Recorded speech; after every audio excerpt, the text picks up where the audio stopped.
நீங்க பரம்பொருள் ஃபவுண்டேஷனை வந்து மூடிட்டீங்க, ஃபைன். ஆனா எதற்காக அந்த சேனலை வந்து டெலீட் பண்ணணும்? அந்த சேனல் இருந்திருக்கலாமே, அதோடைய ரீசன் என்ன அப்படின்ற கேள்வி பரவலாலும் எழுப்பப்பட்டிருக்கு. மேல இருந்து எனக்கு வந்த உத்தரவு. சோ அந்த உத்தரவு மேலன்னா நீங்க வேற எதுவும் நினைச்சுக்க போறீங்க. இறைவனிடம் இருந்து வந்த உத்தரவு. அது வேற தெளிவா பேச வேண்டியதா இருக்கு. எந்த ஊருக்கு போனாலும் வர நீங்க அரசியலோட வேற கனெக்ட் பண்றீங்க.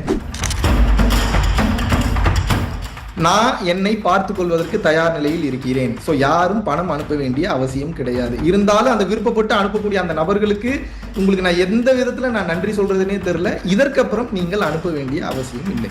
மேல இருந்து வரக்கூடிய அருட்தகவல்களை எனது சுய ஆராய்ச்சியில ஈடுபடுத்தி அதுல இருந்து ஒரு நல்ல முடிவு எடுப்பேன். நான் என்னோட சுய சிந்தனையிலிருந்து முடிவெடுக்கக்கூடிய தன்மையை விட்டு பல வருஷம் சரணாகதி நிலையில தான் இருக்கு. நம்ம தமிழ் மக்கள், நம்ம இந்திய மக்கள், உலக மக்களின் எதிர்காலத்தை நோக்கி ஒரு கர்ம யோகியாக யாருக்கிட்டையும் டொனேஷன் வாங்காம நான் போற வழியில என்னெல்லாம் தர்மம் செஞ்சுட்டு போக முடியுமோ அப்படி தர்மம் செஞ்சுட்டு போறேன். முக்கியமா நீங்க பெங்களூர் போனது வந்து ஒரு சின்னதா ஒரு பேசும் பொருளா மாறி இருக்கு. அங்க போனதுக்கு பின்னாடி ஏதோ ஒரு விஷயம் இருக்கிற மாதிரி.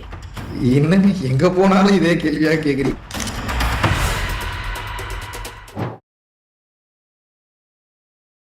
இளைய பாரதம் நேர்களுக்கு வணக்கம். இன்று நம்மோடு இணைந்திருக்கும் சிறப்பு விருந்தினர் ஆன்மீக சொற்பொழிவாளர் திரு மகாவிஷ்ணு அவர்கள். வணக்கம் சார். குருவே சரணம். வணக்கம். எப்படி இருக்கீங்க? நல்லா இருக்கேன். நீங்க எப்படி இருக்கீங்க? நலம் அறிய ஆவல். நீங்க அந்த சேனலை வந்து க்ளோஸ் பண்ணப்போ நம்ம அதை பத்தி பேசியிருந்தோம். பட் ஸ்டில் இதுல ஒரு கேள்வி பலருக்கும் எழுந்திருக்கு. நீங்க பரம்பொருள் ஃபவுண்டேஷனை வந்து மூடிட்டீங்க, ஃபைன். ஆனா எதற்காக அந்த சேனலை வந்து டெலீட் பண்ணணும்? அந்த சேனல் இருந்திருக்கலாமே, அதோடைய ரீசன் என்ன அப்படின்ற கேள்வி பரவலாலும் எழுப்பப்பட்டிருக்கு. உங்களுக்கு ஒரு டீப்பஸ்ட் அண்டர்ஸ்டாண்டிங் ஒரு நாள் வரும். அன்னைக்கு வரும்போது நீங்களும் இளைய பாரதம்க்கு இப்படி உட்காந்து ஆங்கரிங் பண்ண மாட்டீங்க. ஐ பெட் யூ. அந்த புரிதல் வரும்போது தன் அடையாளங்கள் மொத்தத்தையும் அழித்துக் கொள்வதற்கு மட்டும்தான் ஒரு விருப்பப்படுவான். ஸோ அந்த ஒரு காரணத்தால தான் அந்த அடையாளத்தை அழிக்கிறதுக்கு நான் அந்த முயற்சியில் வந்து ஈடுபட்டது. ஸோ அதனால தான் அந்த சேனலை டெலீட் பண்ணேன். ரெண்டாவது வந்து பார்த்தீங்கன்னா இன்னொரு மெயினான காரணம், அன்னைக்கே நான் சொன்ன மாதிரி ரொம்ப மறைபொருள் ரகசியங்கள் நிறைய தகுதி இல்லாதவர்களுக்கு போகும்போது அது இந்த பூமியில வந்து ஒரு சமநிலை மாற்றத்தை வந்து ஏற்படுத்தாது. அது வந்து தேவையில்லாத பிரச்சனைகளை கொண்டு வரும்ன்ற காரணத்தினால தான் டெலீட் பண்ண, வேற ஒரு ரீசனும். இப்போ யூடியூப் சேனல் மட்டுமே மட்டும்தான் டெலிட் பண்ணியிருக்கீங்க. ஆனா வேற உங்களுடைய சோஷியல் மீடியா ஹேண்டில்ஸ் இருக்கு. ஸோ அது மூலமா மக்களுக்கு அது தெரியதானே வரும். இப்போ நான் யூடியூப் சேனல்ல வந்து பாத்தீங்கன்னா ஹவர் கணக்குல எல்லாம் வீடியோஸ் இருக்கும். நிறைய ரகசியங்கள் வந்து அதுல வந்து அந்த மாதிரி வந்து நான் போட்டிருக்கேன். ஸோ அது கம்பல்சரி டெலீட் பண்ணி தான் ஆகணும். ஏன்னா தகுதி இல்லாதவர்களுக்கு அது போகும்போது பல பிரச்சனைகள் வந்து சமூகத்துல வந்து ஏற்படுத்தும். ஸோ உண்மையாகவே அதோட வேல்யூ தெரிஞ்சவங்க, என்னோட ஃபாலோவர்ஸ் ஒரு 4.5 லட்சம் ஃபாலோவர்ஸ் இருந்தாங்கன்னா அதுல முக்கியமானவங்களுக்கு வேல்யூ தெரிஞ்சவங்க டவுன்லோட் பண்ணி வச்சிருப்பாங்க. ஸோ அதுவே போதுமானது. இன்ஸ்டாகிராம்லயோ ட்விட்டர் ஹேண்டிலோ இந்த எக்ஸ் தளமோ இதெல்லாம் ஒரு பெரிய பிரச்சனை இல்லை. அது ஒரு ஷார்ட்ஸ் மாதிரி தானே. அதுவே நான் மறைபொருள் ரகசியங்களா தான் சொல்லி வச்சிருப்பேன். ஸோ அதை பார்த்து தெரிஞ்சா ஒன்றும் பிரச்சனை கிடையாது. இப்போ நீங்க மட்டும் இல்லாம பலரும் இந்த விஷயத்த வந்து சொல்லியிருப்பாங்க இல்லையா? இப்போ சத்குருவா இருக்கட்டும், ஸ்ரீ அவரா இருக்கட்டும், பலரும் வந்து இதை பத்தி அவங்களுடைய பெர்செப்ஷன்ல இருந்து அதை சொல்லியிருப்பாங்க அப்படின்ற விஷயம் இருக்கு. ஸோ நீங்க மட்டுமே அதை டெலிட் பண்ணா அது மக்களை போய் சேராது அப்படின்றது கிடையாது இல்லையா? வேற ஒரு பெர்செப்ஷன்ல ஒவ்வொரு குருகளும் எப்படி மாதிரி வச்சிருக்காங்களோ அதை போய் மக்கள் அடையலாம் இல்லையா? அது போலதான் மறைபொருள் ரகசியங்களை 2200 வீடியோக்கு மேல நான் நிறைய பேசியிருக்கேன். அது முன்னாடி நான் டெலிட் பண்றதுக்கு முன்னாடி வரைக்கும் ஆன்லைன்ல தான் இருந்தது. டவுன்லோட் பண்ணி வச்சிருக்கிறவங்க தாராளமாக டவுன்லோட் பண்ணி வச்சிருப்பாங்க. ஸோ ஒருத்தவங்களோட ஸ்டைல நம்ம அப்படியே காப்பி பண்ணணுன்ற அவசியம் இல்லைன்னு நான் கருதுறேன். அவங்க இருக்கிறத போட்ட வரைக்கும் எல்லாரும் பார்த்துக்கிட்டோம் அப்படின்னு வந்து விருப்பப்படுறாங்க.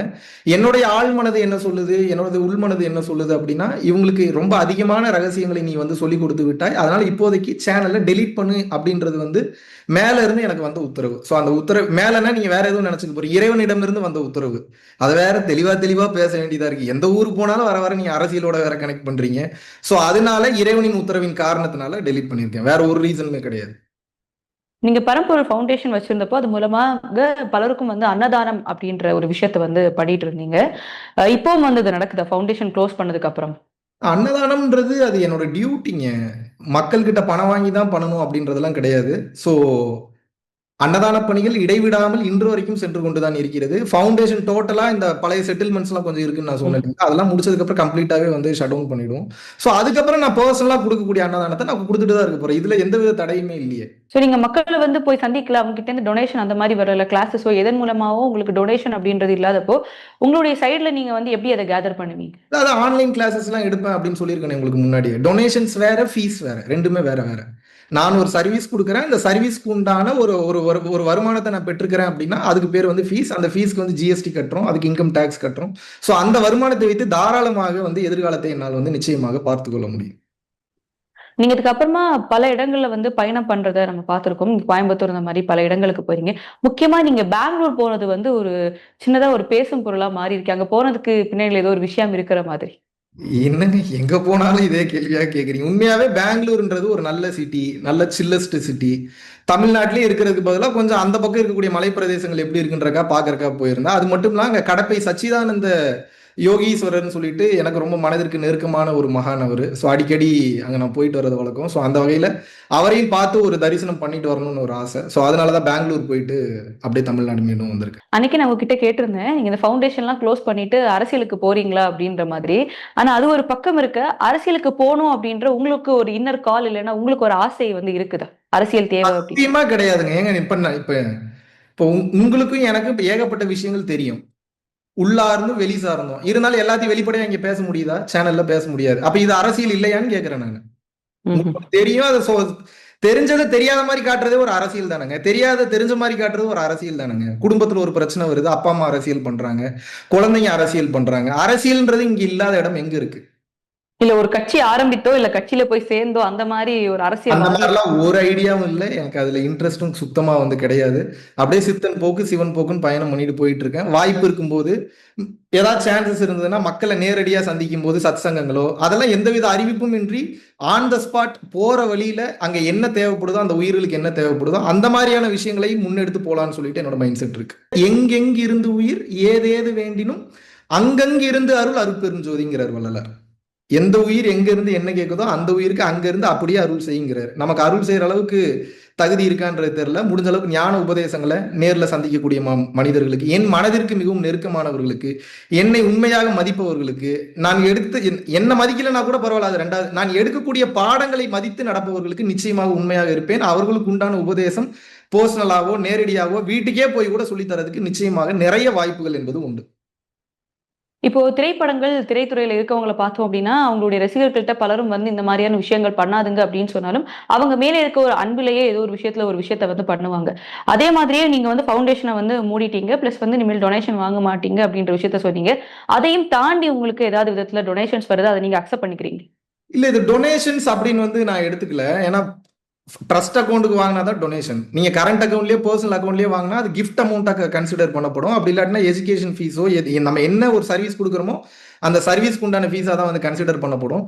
ஸோ இப்போ யாருமே ட்ரஸ்ட் அக்கௌண்ட்டுக்கு வந்து பணம் யாருமே அனுப்புறது கிடையாது. நான் வேண்டாம்னு சொன்னாலும் என்னை மிகவும் நேசிக்கக்கூடிய நெருங்கிய வட்டாரங்கள் இருக்கக்கூடிய வெளிநாடுகள் இருக்கக்கூடிய நபர்கள் இன்னும் வந்து வேண்டாம் போதும்னு சொன்னால் நிறுத்தாம பணம் அனுப்பிட்டு தான் இருக்காங்க. இதை நான் எப்படி தான் நிறுத்துறேன்னு தெரியாம நானே குழம்பி போயிருக்கேன். நான் மறுபடியும் சொல்றேன், நான் என்னை பார்த்துக் கொள்வதற்கு தயார் நிலையில் இருக்கிறேன். ஸோ யாரும் பணம் அனுப்ப வேண்டிய அவசியம் கிடையாது. இருந்தாலும் அந்த விருப்பப்பட்டு அனுப்பக்கூடிய அந்த நபர்களுக்கு உங்களுக்கு நான் எந்த விதத்துல நான் நன்றி சொல்றதுனே தெரியல. இதற்கப்புறம் நீங்கள் அனுப்ப வேண்டிய அவசியம் இல்லை. அண்ட் நெறைய பேர் வந்து ஒரு கருத்து முன்வைக்கிறாங்க. பலரும் கேட்கறாங்க அப்படின்னு சொல்லலாம். அதாவது ஃபவுண்டேஷன்லாம் க்ளோஸ் பண்ணிட்டு மகாவிஷ்ணு அவர்கள் வந்து பெரிதாக வெளியில வந்து வரல. அந்த ஒரு காலத்துல பார்க்கும்போது, அவருக்கு உடல்நிலை எதுவும் சரியில்லையா? ரொம்ப வெயிட் குறைஞ்ச மாதிரி இருக்காரு. உடல்நிலை எதுவும் சரியில்ல. அதனால தான் இதெல்லாம் வந்து ஸ்டாப் பண்ணிட்டாருன்ற மாரி ஒரு கேள்வி வந்திருக்கு. இப்ப என்னோட உடம்பு ஏதோ குறைஞ்ச மாதிரி இருக்கா உங்களுக்கு? பார்த்தா அப்படி எதுவும் தெரியுதா? இல்ல மக்கள் பலரும் வந்து அந்த விமர்சனத்த இல்ல வைக்கிறாங்க. உங்களை கேட்கிறேன், பர்சனலா கேட்கிறேன். உங்களுக்கு ஏதாவது அப்படி தெரியுதான்னு கேட்கிறேன். இப்ப வெயிட் குறைஞ்ச மாதிரி உங்களுக்கு ஏதாவது தெரியுதான்னு கேட்கிறேன். குறைஞ்சிருக்கா ஏதாவது? பெரிதாக தெரியல எனக்கு அப்படி. ஆனா லைட்டா குறைஞ்சிருக்கு இல்லையா? லைட்டா ஃபீல். கொஞ்சம் இன்டென்ஸான மெடிடேஷன்லாம் இப்போ ஸ்டார்ட் பண்ண ஆரம்பிச்சிருக்கேன். ஸோ அதில் வந்து பார்த்தீங்கன்னா ஆட்டோமேட்டிக்காகவே உடல் எடை என்பது குறைந்து கொண்டே தான் வரும். காரணம் என்னன்னா, ஊனை உருக்கி உள்ளொளி பெருக்கிங்கிறார் மாணிக்க வாசகர். ஊன் உருக உருக அந்த உள்ளொளி வந்து பெருகும். அதுக்காக ரொம்பவும் உருக்கிடக்கூடாது. அதை கரெக்டாக மெயின்டைன் பண்ணணும். இது ஒரு நல்ல ஒரு யோகிக் பாடி தாங்க. கட்டுமஸ்தான உடலமைப்பு இல்லைனாலும் ஃபிளெக்சிபிளான உடலமைப்பு என்பது மனிதனுக்கு யோக வாழ்க்கையில மிகவும் அவசியமான ஒன்று. நீங்க மருத்துவமனையில அனுமதிக்கப்பட்டீங்க. அந்த மாதிரியான விஷயங்களும் பேசப்படுது. வாண்டடாவே நான் வந்து எப்பயுமே ஒரு ஃபுல் பாடி செக்அப் வந்து நான் எடுத்துப்பேன். எனக்கு எப்பயுமே வந்து என்னோட பாடி என்ன கண்டிஷன்ல இருக்குன்றது உள்முகமாகவும் தெரிஞ்சுப்பேன், வெளிமுகமாகவும் தெரிஞ்சுப்பேன்.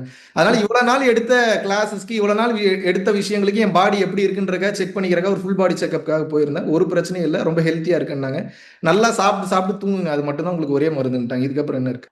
இன்னும் ஒரு விஷயம், யோகிகள் அப்படின்னாலே மோஸ்ட்லி திருமணம் பண்ணிக்க மாட்டாங்க. திருமணம் பண்ணாத ஒரு துறவு வாழ்க்கையை வந்து அடைவாங்க. இல்ல அவங்க கிட்ட யாரு வந்தாலும் நிறைய பேர் அவங்கள பிரெயின் வாஷ் பண்ணுவாங்க அப்படின்ற மாதிரி பல குற்றச்சாட்டுகள் ரீதியில வந்து அது வந்திருக்கு. இவங்களும் கல்யாணம் பண்ண மாட்டாங்க, மத்தவங்களையும் கல்யாணம் பண்ண விட மாட்டாங்க அப்படின்ற மாதிரி. சோ உங்களுக்கு கல்யாணம் பண்ணணும் அப்படின்ற மாதிரி ஏதாவது ஒரு ஐடியாஸ் இருக்கு? உங்களுக்கு யார் சொன்னா நான் கல்யாணம் பண்ணல? நான் இறைவனை கல்யாணம் பண்ணி பல வருஷம் ஆச்சு. உங்களுக்கு இன்னும் தெரியலன்னு நினைக்கிறேன். என் காதலி என் மனைவியான இறைவன் இருக்கிறார் இல்லையா, இறைவன் எப்படி வேணாலும் வச்சுங்க, அவருக்கு ரொம்ப உண்மையா இருக்கேன். கல்யாணம் நடந்துருச்சு எனக்கு, திருக்கல்யாணம். ஃபவுண்டேஷன் வந்து க்ளோஸ் பண்ணதுக்கு அப்புறமா நான் ரீசெண்டா பார்த்தேன். ஒரு 3 நாட்களுக்கு முன்னாடி நீங்க வடபழனி போனதா இருக்கட்டும், இந்த மாரி பல கோவில்களுக்கு வந்து நீங்க போயிருக்கீங்க அப்படின்றது. ஸோ முருகர் அப்படின்ற அந்த ஒரு கடவுள் கூட வந்து உங்களுக்கு அப்படி ஒரு நெருங்கிய ஒரு பந்தம் உங்க மன ரீதியாக இருக்கா? அண்ட் கடவுள் கூட அந்த பேசுற எனக்கு இதோ அந்த முருகப்பெருமான் மாதிரியா? ரொம்ப பிடித்தவர். முருகப்பெருமான் என் மனதிற்கு ரொம்ப நெருக்கமானவர். ஏழைகளின் கடவுள் முருகப்பெருமான். கூப்பிட்ட குரலுக்கு ஓடோடி வருவார். சிவன் மேலயும் பக்தி உண்டு. முருகன் மேல அளவு கடந்த பக்தி உண்டு. அண்ட் சமீப காலமா நீங்க இந்த மாரி வெளியில போகும்போது ஏன்னா மக்களுக்கு இப்போ உங்கள வந்து இந்த மாதிரி அப்ரோச் பண்ண முடியல. லைக் YouTubeல ஏதோ ஒண்ணு பார்க்க முடியல அப்படின்னு இருக்கவங்க வந்து வெளியிடங்கள்ல உங்கள பார்ப்பாங்க இல்லையா? ஸோ அந்த மக்கள் வந்து உங்கள வந்து சந்திக்கிறாங்களா? இல்ல நீங்க சமீபத்துல மக்கள ஏதாவது சந்திச்சீங்களா? யாரையுமே சந்திக்கல. நிம்மதியா ரெஸ்ட் எடுத்துட்டு இருக்கேன். கிளியர். இப்ப நீங்க கோவிலுக்கெல்லாம் போம்போது மக்கள் உங்கள வந்து அப்ரோச் பண்ணி அப்போலாம் வராங்க, பேசுவாங்க. நான் சிரிச்சுக்கிட்டே போட்டோ எடுத்துப்பேன். அவங்களும் எதுவும் கேட்கறது இல்ல. நானும் எதுவும் அவங்களும் ஒரு ஸ்மைல், நானும் ஒரு ஸ்மைல். இப்போ உங்களுடைய இஷ்ட தெய்வம் அப்படின்றது ஏன்னா நீங்க வந்து உங்களுக்குன்ட்டு பல குருக்கள் வச்சிருக்கீங்க. அதே மாரி நீங்க சொன்னீங்க இப்போ சிவன், முருகர் அப்படின்றது உங்களுக்கு பிடிக்கும் அப்படின்றது. ஸோ உங்களுடைய குரு இல்லன்னா இஷ்ட தெய்வம் அப்படின்ட்டு யாராவது இருக்கா? எனக்கு மிகவும் மனதிற்கு நெருக்கமான கடவுள் ஆல்ரெடி நான் சொன்ன மாதிரி முருகப்பெருமான், அப்புறம் சிவபெருமான். அதுபோக எனது குரு வந்து காஞ்சி விஸ்வநாத சுவாமிகள். அப்புறம் வேளச்சேரியில வந்து பாத்தீங்கன்னா இன்னொருத்தர் சமாதியா இருக்கிறார், ஸ்ரீமத் சிதம்பரம் பெரிய சுவாமிகள்னு சொல்லிட்டு. ஸோ இந்த மாதிரி சூட்சம ரீதியா, ஸ்தூல ரீதியா பல குருமார்கள் இருக்காங்க, இருந்துட்டு இருக்காங்க, வழி நடத்திட்டு இருக்காங்க. இப்போ நீங்க ஒரு முடிவெடுத்தீங்க. மக்கள் இடையில போனீங்க. மக்களுக்கு பல விஷயத்த சொல்லிக் குடுத்தீங்க. நீங்க உணர்ந்தத மக்களுக்கு தெரிய வேணும் அப்படின்ற விஷயத்த. ஸோ இப்ப நீங்க அத இனிமே நான் பண்ண மாட்டேன் அப்படின்ற ஒரு விஷயம் சொல்லியிருக்கீங்க. அதே மாதிரி எல்லா குருக்களும் இந்த மாரி ஒரு முடிவ எடுத்தாங்க அப்படின்னா, அது சரியாக இருக்கும்னு நினைக்கிறீங்களா? அப்படி ஒரு முடிவு இது வரைக்கும் யாரும் எடுக்கல. அப்படி ஒரு முடிவு எடுக்கிற மாதிரி சூழ்நிலை வந்ததுன்னா மறுபடியும் உங்களுக்கு இன்டர்வியூ கொடுக்குறேன். இல்ல ஒரு டீச்சர் அப்படின்றது வந்து இப்போ ஒரு ஸ்கூல்ல குழந்தைங்களுக்கு சொல்லிக் குடுக்கணும் அப்படின்ற ஒரு பாட இத வந்து ஆசிரியர்கள் நிப்பாட்டிட்டாங்க என்னோட அப்படின்னா, நேரம் கஷ்டத்துக்கு முடிந்ததுன்னு போறோம். நினைக்கிறேன். நான் சொல்லிக் கொடுக்க வந்த நேரம் முடிந்ததுன்னு நினைக்கிறேன். சோ இதுக்கப்புறம் இறைவன் என்ன எதிர்காலத்துல எனக்கு சமிக்ஞை கொடுக்க போறாருன்றது எனக்கும் தெரியல. நானும் உங்கள மாதிரி ஆர்வமா வெயிட் பண்ணிட்டு இருக்கேன். நானும் தகவலுக்கு தாங்க வெயிட் பண்ணிட்டு இருக்கேன். நான் எதையுமே என்னோட சுய சிந்தனையில இருந்து நான் முடிவெடுத்து நான் பண்றதே இல்லை. நல்லா புரிஞ்சுக்கங்க. மேல இருந்து வரக்கூடிய அருட்தகவல்களை எனது சுய ஆராய்ச்சியில ஈடுபடுத்தி அதுல இருந்து ஒரு நல்ல முடிவு எடுப்பேன். நான் என்னோட சுய சிந்தனையில இருந்து முடிவெடுக்கக்கூடிய தன்மையை விட்டு பல வருஷம் ஆச்சு. சரணாகதி நிலையில தான் இருக்கேன். இப்போ பொதுவாகவே நம்ம ஒரு விஷயம் திங்க் பண்ணும்போது, ஒரு வேள நமக்கு அது நடக்கும், இல்லன்னா இது எப்படி எடுக்கணும்னு ஒரு பிரமையாக நமக்கு தோணும் இல்லையா? சோ உங்களுக்கு அது அப்படித்தான் தோணும் அப்படின்னு எடுத்துக்க முடியாது. உங்களுக்கு கடவுள் தான் அத சொல்லிக் குடுக்குறாரு. அந்த காலிங் தான் நினைக்கிறீங்க. இன்ட்யூஷன் வேற, மைண்ட்ன்றது வேற. We should listen to the intuition. உள்ளுணர்வுக்கு இம்பார்ட்டன்ஸ் கொடுக்கணும். மனம் பேசுவதற்கு இம்பார்ட்டன்ஸ் கொடுக்கக்கூடாது.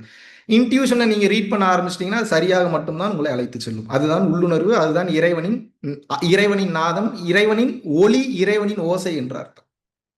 இப்போ நீங்க சொல்ற அந்த இன்ட்யூஷன் அப்படின்றது, இப்போ உங்களுக்கு ஒரு புரிதல், வாழ்க்கையில பல விஷயங்கள் இப்போ நீங்களே முன்னாடி பல அ இடத்துல நம்ம பேசும்போது நீங்க சொல்லியிருக்கீங்க. அதாவது அ நம்மள அறிஞ்சு என்ன நமக்கு வேணும் அப்படின்ற ஒரு விஷயத்த நம்ம கோ த்ரூ பண்ணணும் அப்படின்ட்டு. சோ உங்களுக்கே அது வந்து தோணுது. இந்த விஷயத்துக்கு எதுக்கு இவ்ளோ சண்டை போடணும்? இல்ல எதுக்கு இப்படி பண்ணணும் அப்படின்ட்டு உங்களுக்குள்ளேயே உங்களுக்கு தோன்றதுன்னு எடுத்துக்கலாம் இல்லையா?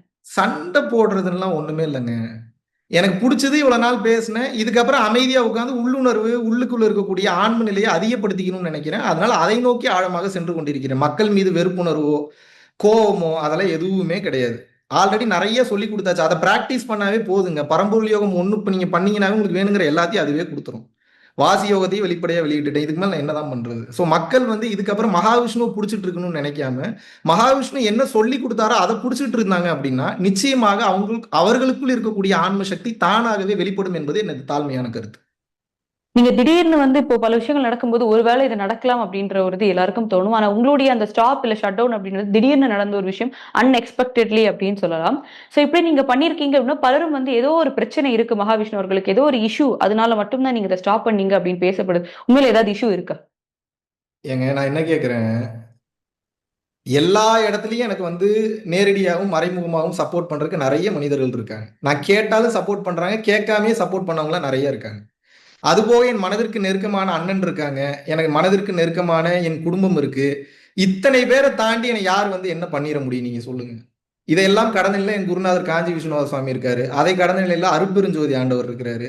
இத்தனை கடந்து எனக்கு ஏதாவது ஆயிடுமா? அப்படி ஆனாலும் அதுல ஏதோ ஒரு அர்த்தம் இருக்குன்னு சொல்லி அதையும் நான் ஏற்றுக்கொள்வேன். புரிகிறதா உங்களுக்கு? இப்போ பல பல குருக்கள் வந்து ஒரு விஷயம் சொல்லுவாங்க. இந்த கடவுளுடைய ரிப்ளிகன்ட் தான் நானு. அதாவது இப்போ ஒரு சிவன் என்ன யோசிக்கிறார், என்ன மாதிரி அதனுடைய உள் இதுதான் நான் அப்படின்றதோ, இல்ல ஏதோ ஒரு கடவுளை வந்து ரிப்ளிகன்ட் பண்ணுவாங்க சிமிலாரிட்டிஸ் மாதிரி. ஸோ நீங்க வந்து சொன்னீங்க சிவன், முருகர் அப்படின்றது. ஆனா அதிகமாக என்னுடைய பார்வையில் நான் பார்த்திருக்கிறது வந்து முருகர் கோவில்கள் வந்து வெளிநாட்டுக்கு நீங்க சென்றாலும் சரி, இங்கேயும் சரி அதிகமாக முருகர் கிட்ட அந்த ஒரு கான்டாக்ட் தான் உங்ககிட்ட பார்க்க முடியுது அப்படின்றப்போ, உங்களுக்கு வந்து அந்த முருகர் நீங்க அப்படின்ற மாதிரி ஏதாவது ஒரு சம்பந்தம் இருக்குன்னு நினைக்கிறீங்க? நான் மட்டும் முருகர் இல்லைங்க. எதை நீ நினைக்கிறாயோ அதாகவே ஆகிறாய். அவ்வளவுதான். நான் முருகன் முருகன் நினைச்சிட்டு இருந்தேன்னா நான் முருகன் ஆயிடுவேன். அவ்வளவுதான் சிம்பிள். தைப்பூசத்துல தெளிவா பேசியிருந்தேன் நான் லாஸ்ட் டைம். முருகர் என்பது ஒரு நபர் அல்ல, ஒரு ஆப்ஜெக்ட் அல்ல, அது ஒரு தத்துவம். முருக தத்துவத்தை ஏற்றுக்கொண்டு முருகருடைய டிசிப்ளின் நீங்க ஃபாலோ பண்ணும்போது நீங்களே முருகர் ஆயிருவீங்க. அவ்வளவுதாங்க. ஜெண்டரை கடந்த நிலைங்க இறைத்தன்மைன்றது. இப்போ உங்களுக்கு ஃபவுண்டேஷன் ஒர்க் இல்ல கிளாஸஸ் இந்த மாதிரி இருந்தப்போ உங்களுடைய வாழ்க்கையுடைய ஒரு டெய்லி ரொட்டீன் அப்படின்றது வந்து ஒரு ஒரு தரமாக இருந்திருக்கும். இப்போ வந்து அது எல்லாம் இல்ல அப்படின்ற அந்த ஒரு பிஸி லைஃப்ல இருந்து கொஞ்சம் கட் டவுன் ஆயிருப்பீங்க இல்லையா? ஸோ இப்போ காலையில இருந்து இரவு தூங்கும் நேரம் வரை வந்து உங்களுடைய ரொட்டீன்ஸ் வந்து எந்த மாதிரி இருக்கு? மகாவிஷ்ணு இப்ப என்ன பண்றாரு காலையில இருந்து டே இன் மை லைஃப் அப்படின்ற மாதிரி? நான் வீட்லயே இருக்கிறேன்னு முதல்ல நினைக்க வேணாம். அது ஒரு தவறான கருத்து. நிறைய மீட்டிங்ஸ் இருக்கு, நிறைய ஒர்க் இருக்கு. என்னோட எதிர்காலத்தை நோக்கி, என்னோட எதிர்காலம்னா என்னோட பர்சனல் எதிர்காலம் இல்ல, நம்ம தமிழ் மக்கள், நம்ம இந்திய மக்கள், உலக மக்களின் எதிர்காலத்தை நோக்கி ஒரு கர்ம யோகியாக யாருக்கிட்டையும் டொனேஷன் வாங்காம நான் போற வழியில என்னெல்லாம் தர்மம் செஞ்சுட்டு போக முடியுமோ அப்படி தர்மம் செஞ்சுட்டு போறேன். பேச்சுல தர்மம் செய்யலாம், அன்புல தர்மம் செய்யலாம், அரவணைப்புல தர்மம் செய்யலாம், ஒரு நல்ல வழியை காமிச்சு கொடுக்கறதுல தர்மம் செய்யலாம், ஒரு நல்ல ரூட்டை சொல்லி கொடுக்கறதுல தர்மம் செய்யலாம், எப்படிலாம் வாழக்கூடாதுன்னு சொல்லி என் வாழ்க்கையவே காமிச்சு கூட ஒரு தர்மம் செய்யலாம். தர்மம் செய்வதற்கு ஏகப்பட்ட வழிகள் இருக்கு. பொருளாக பணமாக கொடுத்தால் அதற்கு பெயர் தானம். எப்படி வாழ வேண்டும் என்று ஒரு மனிதன் வாழ்ந்து காட்டினான் என்றால் அதற்கு பெயர் தர்மம். சோ தர்மம் என்றால் வாழ்ந்து காட்டுதல் என்று பொருள். இப்போ டாக்டர்ஸ் எல்லாமே நார்மலா சொல்றது வந்து ஒரு நாளுக்கு வந்து 7 மணி நேரம் 8 மணி நேரம் தூங்குங்க அப்படின்வாங்க. இல்ல அட்லீஸ்ட் முடியாதவங்க 6 மணி நேரமாவது தூங்குங்க அப்படின்ட்டு. ஆனா குருக்கள் அதிகமாக சொல்ற விஷயம் நீங்க சாப்பிடுற சாப்பாடுல இருந்து தான் உங்களுடைய தூக்கம் வந்து அதை வந்து ஒப்பிடும். ஸோ நீங்க நல்ல சாப்பாடு சாப்பிட்டீங்கன்னா இல்ல கரெக்டான ஒரு ஃபுட் ரொட்டீன்ல போறீங்கன்னா இந்த அளவு தூக்கத்துக்கான தேவையே கிடையாது அப்படின்றது சொல்றது கேள்விப்பட்டிருப்போம். ஸோ உங்களை பொறுத்த வரைக்கும் ஒரு மனிதனுக்கு இந்த 7, 8 மணி நேரம் தூக்கம் தேவை. அதுல நிறைய டைம் கம்பல்சரி லாஸ் பண்றீங்க அப்படின்றது. கம்பல்சரி 7 to 8 ஹவர்ஸ் ஸ்லீப்ன்றது ஒரு சராசரி மனிதனுக்கு ரொம்ப அவசியம். யோக வாழ்க்கை வாழ்பவர்கள், யோகிகளுக்கு வந்து பாத்தீங்கன்னா ஆட்டோமேட்டிக்காவே தூக்கம் என்பது கம்மியாகும். ஆனா எனர்ஜி என்பது குறையாது. பட் என்னதான் இருந்தாலும் கூட யோகிகளும் மினிமம் 6 to 7 ஹவர்ஸ் மினிமம் தூங்குறது ரொம்ப ரொம்ப நல்லது. 8 ஹவர்ஸ் தூங்குனீங்கன்னா சேஃப் ஜோன். இப்போ அதாவது வாழ்க்கையில பல விஷயம் பண்ண இருக்குது. நீங்க தூக்கத்திலே வந்து இவ்வளவு நேரத்தை வந்து கடத்திடுறீங்க அப்படின்ற மாதிரி ஒரு விஷயம் இருக்கு. சிம்பிளா புரிஞ்சுக்கோங்கம்மா. தூங்குனா தான் முதல்ல உருப்படியா ஏதாவது செய்யவே முடியும்.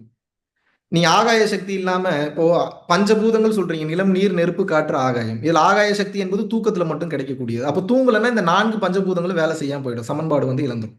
சோ அதனால ஒரு மனிதன் முதல்ல என்ன புரிஞ்சுக்கணும்னா ஆகாய தத்துவம் சிறப்பாக செயல்படுவதற்கு நல்ல தூக்கம் என்பது அவசியம். தூக்கம், ஓய்வு இது ரெண்டும் கம்பல்சரி அவசியம். இல்லை என்றால் உடல் என்பது ஏகப்பட்ட பிரச்சனைகளுக்கு உள்ளாக்கப்படும். இப்போ ஒரு லிவிங் எக்ஸாம்பிளா பாக்குறோம் அப்படின்னா சத்குரு அவர்கள் சொல்ற ஒரு விஷயம் இருக்கு. அதாவது அவர் வந்து ஒரு வேளை தான் நான் சாப்பிடுவேன் அப்படின்றதும், ஆனா அவர்கிட்ட அவருடைய ஃபுட் இது எல்லாமே எந்த அளவுக்கு கரெக்டான ஒரு ரொட்டீன்ல இருக்கும் அப்படின்றது அங்க இருக்கும் மக்களுக்கும் அவர் என்ன கொடுக்குறாரு அப்படின்னு பார்க்கணும். அவர் ரொம்பவே கம்மியாக தான் அவர் தூங்குவார். அவ்வளவு நேரம் தூக்கத்துக்கான தேவையில்லை அப்படின்ட்டு அவர் சொல்றாரு இல்லையா? ஆனா அவருடைய எல்லா சிஸ்டம்ஸ் அண்ட் அவரை எவ்ரிதிங் பத்தி இஸ் எனக்கு கோயிங். தெரியலங்க. அவரை பத்தின ஐடியா எனக்கு எதுவும் இல்லை, தவறாக எடுத்துக்கொள்ள வேண்டாம். அவர் என்ன டீச் பண்றாரு, என்ன உபதேசம் பண்றாரு ஐயாவை தான் கேட்கணும். எனக்கு அதை பத்தின நாலேஜ் இல்லை. சோ அடுத்த கட்டமாக மகாவிஷ்ணு அவர்கள் என்ன செய்ய போகிறார் அப்படின்றது ஒரு பிக் கொஸ்டின் மார்க்கா எல்லாரும் எதிர்பார்த்துட்டு இருக்காங்க. என்னங்க கொடுமையா இருக்கு. ஜாலியா எனக்கு பிடிச்ச மாதிரி தர்மம் செஞ்சுக்கிட்டு இருக்கேன், தர்ம வாழ்க்கை வாழ்ந்துட்டு இருக்கேன். இதுக்கப்புறம் என்ன செய்யணும் எனக்கு புரியலையே.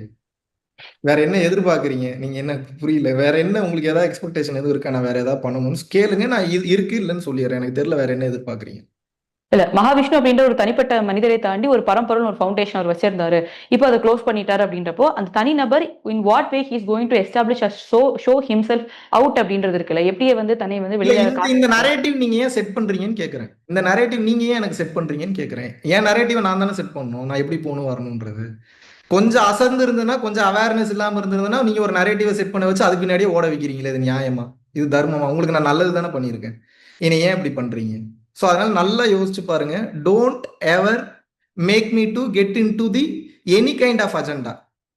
நான் அஜெண்டாவே இல்லாம பயணம் பண்ணணும்னு நினைக்கிறேன். அதாவது நீங்க சொல்றது நான் எப்படியோ நான் அப்படி இருந்துட்டு போறேன், நான் அடுத்து என்ன கட்டம் என்ன பண்ண அப்படின்றத யாரும் பாதர் பண்ண வேணாம் அப்படின்றது. அவ்வளவுதான், சிம்பிள். இதுல என்ன பிரச்சனை இருக்கு? எல்லாரும் அவங்க அவங்களுக்கு பிடிச்ச மாதிரி வாழ்றதுக்கு தானே இந்த வாழ்க்கையை. இவ்வளவு நாள் சொல்லி கொடுத்து வாழணும்னு நினைச்சேன், சொல்லி கொடுத்தாச்சு. இதுக்கப்புறம் கொஞ்சம் தனியா எனக்கு நானே சொல்லி கொடுத்து வாழணும்னு நினைக்கிறேன். இதுவும் நல்லா தானே இருக்கு. எங்களோட இணைந்து பல்வேறு கருத்துக்களை பகிர்ந்தமைக்கு ரொம்ப நன்றி.